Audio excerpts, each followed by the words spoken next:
in places like the Asia Pacific, before that order existed, you routinely saw famines of millions of people. Not just concerns about low wages, but people dying because they didn't have any food or drinking water, or died of cholera or simple diseases if somebody had some penicillin. That was President Obama in Peru yesterday, reflecting on the role America plays in providing leadership and order around the globe. But the president's example of battling cholera is facing a real test in Haiti, where the island nation is still reeling in the wake of Hurricane Matthew. Dr. Dave Campbell and our own Louis Burgdorf, embedded with Americares on the front lines of the response there. And here's their report. We landed in Port-au-Prince and made our way 5 hours south to the city of Le Cai, one of the hardest hit areas. Julie Hard of Americares was on the ground when Matthew hit. There was no food, and there were dead animals on the side of the road, and people having to resort to the state where they were needing to eat those animals. Food insecurity, if it's already starting at this level, what is it going to look like?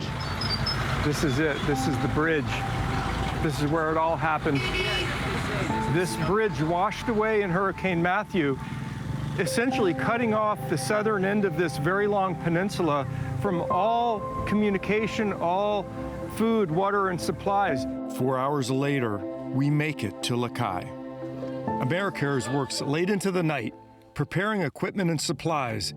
At sunrise, we go to Ground Zero, the village's hardest hit by Matthew's wrath. You can feel the love that you guys are going to be giving out today. Absolutely. It looks like a sand blaster blew through here.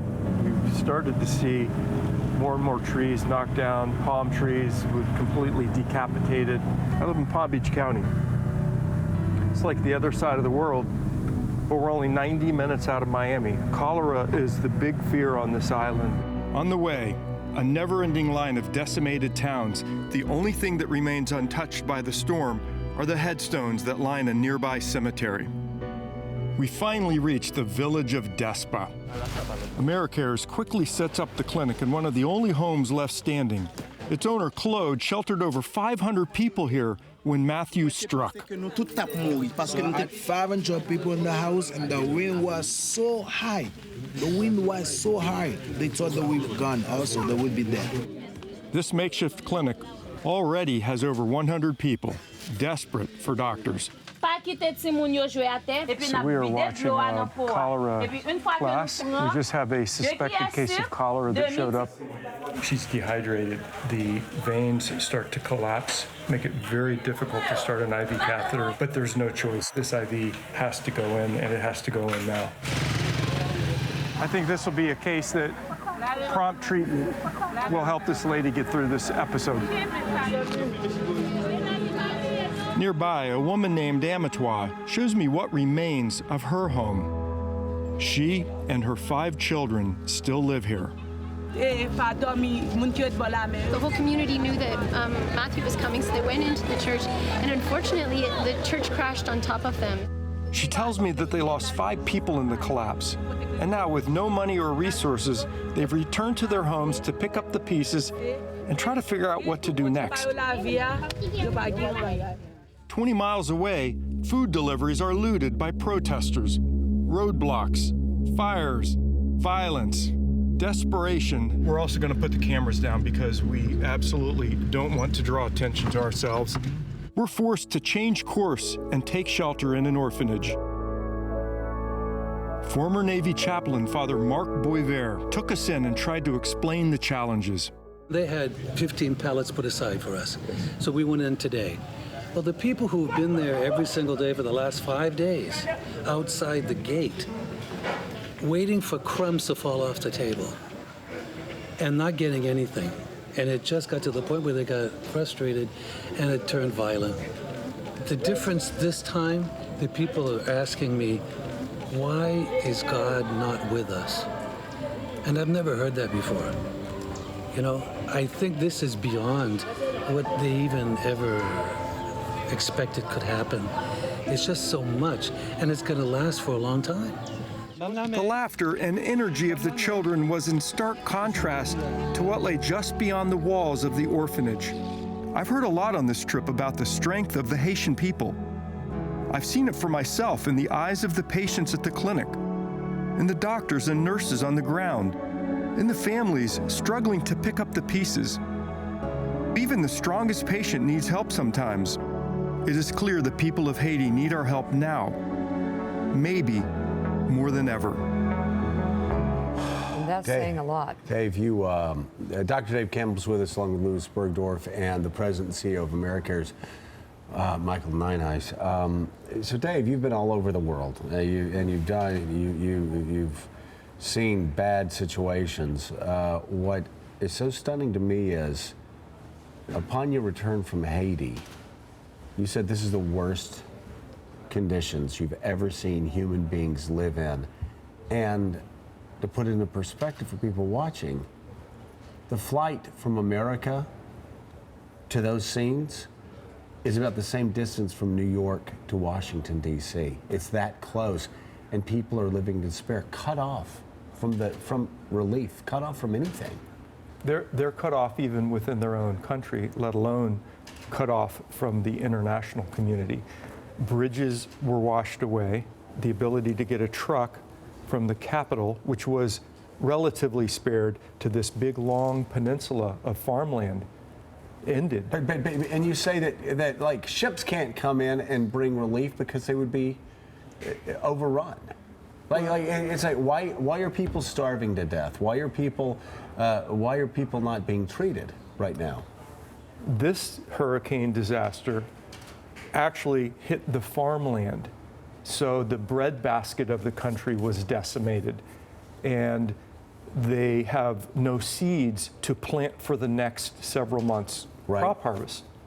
But no relief aid getting in. It's getting in, but it's trickling in, and some of the food relief causes issues. Medical relief, safe water relief, and shelter is a little less of an issue down there. Yeah. Louis, you and your team shot these pictures, went with Dr. Dave. What are we looking at here? And did you find any area that wasn't completely decimated? No, I mean, as you leave Port-au-Prince and you go west and south, it just gets worse and worse and worse. And what you begin to realize is that these people wake up to this every single day, every single morning, worrying about whether or not they're going to have clean water for their children, food for their children. Even Father Mark Boisvert of that orphanage, I asked him, I said, so what do you guys have, a stockpile of food for about a month? He said, we're lucky if we can get through next week. So, I mean, even and then if you that have too much, infrastructure, it's dangerous. Exactly. I mean, he had security. He's got people out there, unfortunately, with shotguns and stuff, trying to keep his place safe. And Michael, that's the thing. It's so desperate. The situation is so desperate now that it's a real challenge to get relief to the people who need it the most, who are starving to death this morning.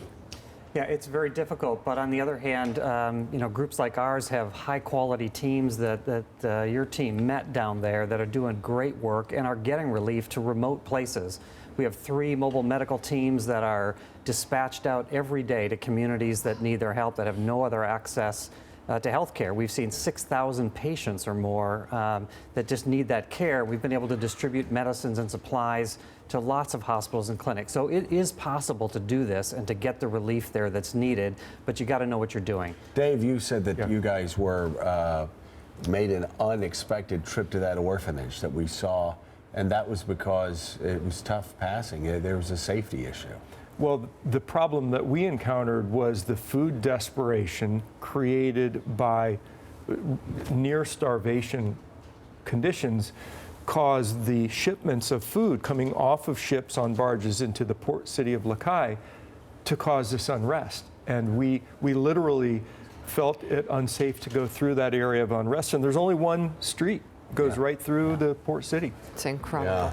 All right, Michael Ninehuis, Dr. Dave Campbell, and Louis Burgdorf. We got to ask really quickly. So how do Americans help? Yeah, please, we need people to help Haiti. There still is a big need there. Please go to our website, Americares.org, learn what we're doing, learn how to respond, and we need help. And you saw that orphanage featured in Dr. Dave's report. That you can get access to at freethekids.org. But again, Americares really has its arms around this situation as much as anyone can. Their team is incredible. You can't say enough. I've actually done an airlift to Haiti back in 92. Yes. You guys have been there on the ground since the late 80s. Yeah, and this is my point. If you know what you're doing, you can get this relief work done, and we're doing that. All right, still ahead this morning, once a businessman, always a businessman, concerns that Donald Trump will have a hard time giving up his business empire now that he's president. Morning Joe is back in a moment.